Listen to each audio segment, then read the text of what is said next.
నమస్కారం. ఘంటారావానికి స్వాగతం. ముందుగా ప్రధానాంశాలు. ఉగ్రదాడి ఘటనపై కాసేపట్లో అఖిలపక్ష సమావేశం. పాకిస్తాన్పై తీసుకున్న చర్యలు వివరించనున్న కేంద్రం.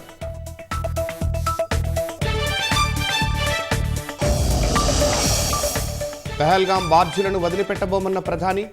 వెంటాడి వేటాడి హతమారుస్తామని హెచ్చరిక.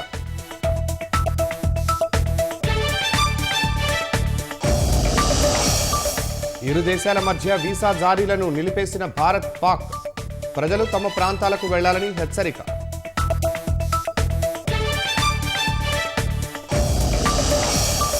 ఛత్తీస్గఢ్ ఎన్కౌంటర్లో 6 మావోయిస్టుల హతం.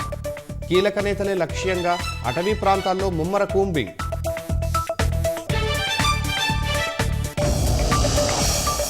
సీతారామ ఎత్తిపోతల పథకానికి సాంకేతిక అనుమతులు సిఫార్సు చేసిన కేంద్ర జల సంఘం సలహా మండలి.